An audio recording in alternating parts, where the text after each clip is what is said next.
breve comentário sobre o sofrimento psíquico na velhice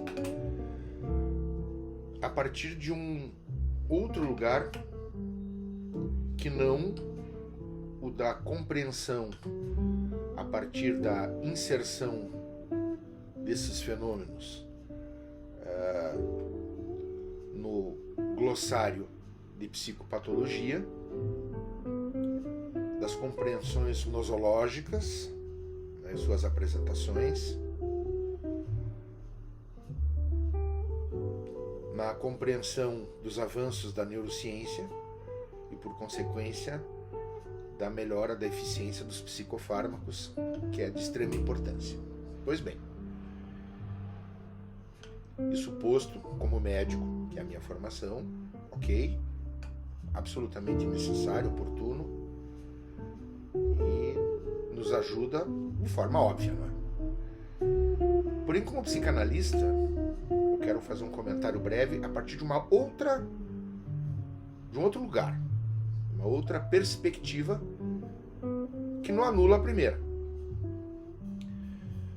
Primeiro, volto a dizer, a nossa relação com o corpo, nós humanos, não podemos nos considerar apenas ali mamíferos com capacidade subjetiva, que aí fica meio, né?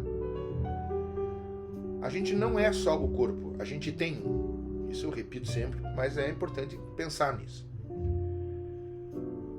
Porque nós não temos só a linha direta da dependência biológica naquilo que diz respeito ao nosso sofrimento psíquico. O nome já diz psique.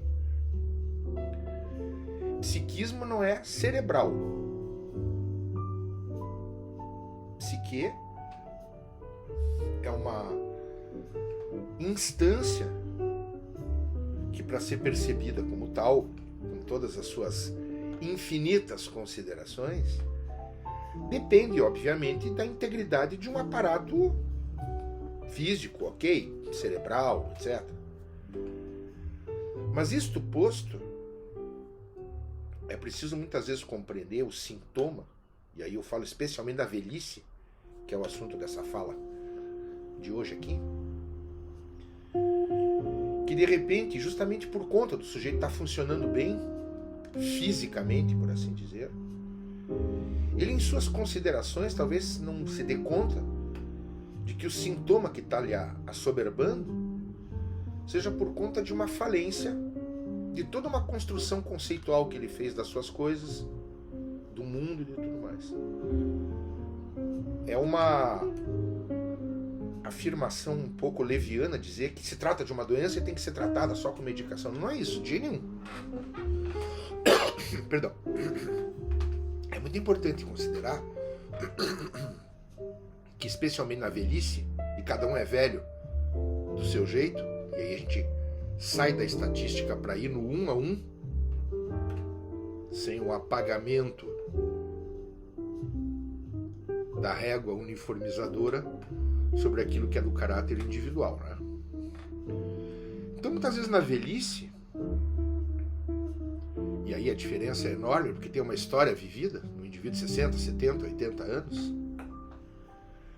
em que de repente, por alguma questão que lhe é singular, todo aquele aparato, ou como se diz hoje, palavra da hora, né? Todo aquele algoritmo que ele criou para ele mesmo, para se sustentar e se conhecer e interpretar e etc, etc, etc, começa a dar sinais que falha. E às vezes esses sinais de que isso está falhando não são só o apontamento do momento em que aquilo começou a falhar, mas pode dizer respeito a algo que ao longo da vida do sujeito já estava acontecendo, mas justamente por alguma coisa está dando sinais de falha, a gente implementa ainda mais a fantasia para que aquilo que está lá inconscientemente já detectado, já presente, mas não conscientemente ali, essa luta interna falhou. Quer dizer, nem sempre quando o sujeito se apresenta ali com toda a clareza do seu sofrimento, não quer dizer que aquilo começou naquele momento. Quer dizer que talvez a luta para manter alguma coisa que não estava indo bem, mas mediante o reforço de uma fantasia, falhou. Então, quando essa luta falha, o sintoma, por assim dizer, né, atenção, pode aparecer mais. Mas não significa que tenha sido a partir daquele momento. Volto a dizer, talvez toda uma luta interna já estivesse acontecendo no sentido de manter as coisas do jeito que estavam. E quando alguma coisa aparece, a gente reforça fantasias para fazer com que tudo aponte de novo ali ao status quo ante, quer dizer, disso não se fala. Mas chega um ponto em que isso não acontece.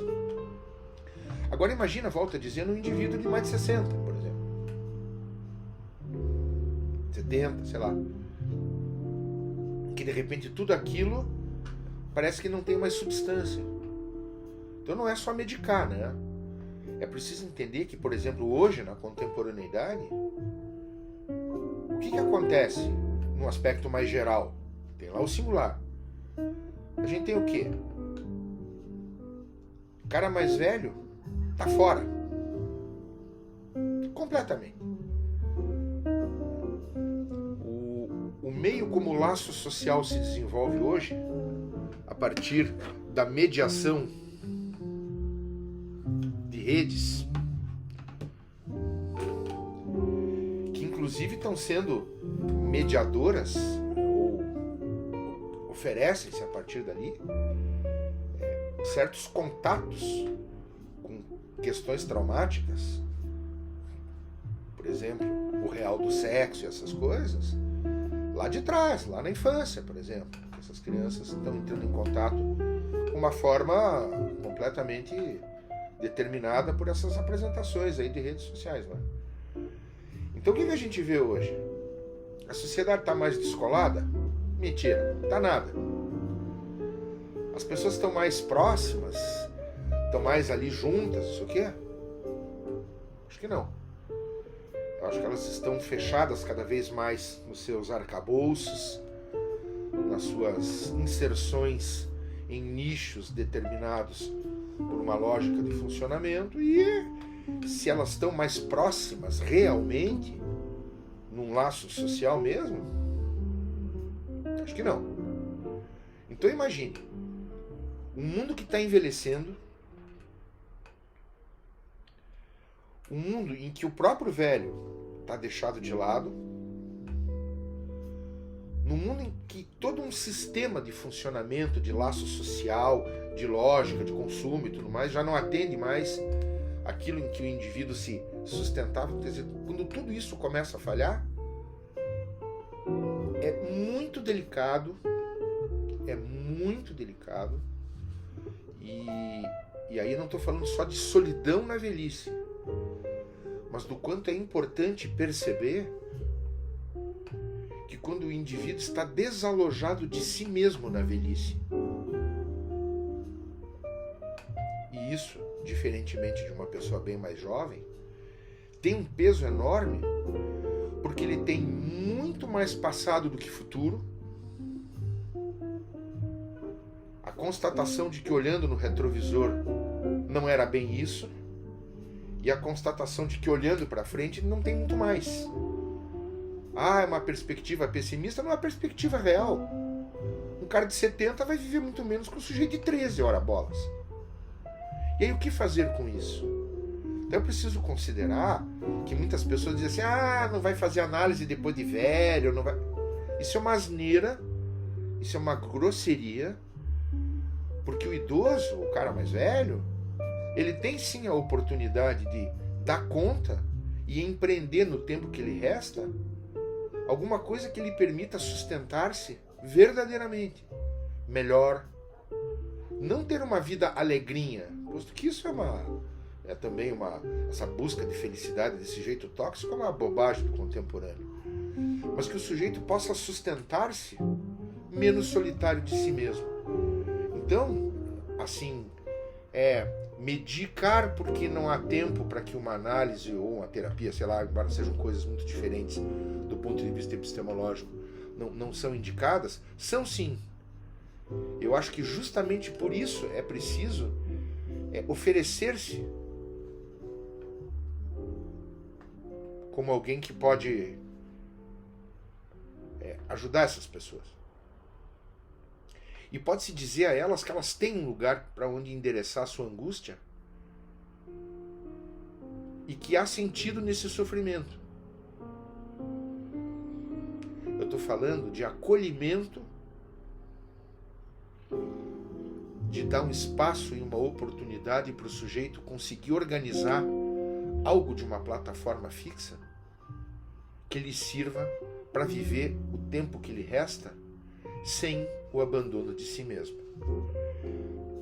É uma consideração para além, mas sem invalidar tudo aquilo que diz respeito à neurociência e à psiquiatria. É o acolhimento ético de um indivíduo que pode dar um nome ao seu sintoma e não simplesmente continuar a negá-lo, dizendo-se que trata apenas de uma situação meramente orgânica. Então, eu acho que é importante considerar. Digo isso eu mesmo, como um idoso. Tchau.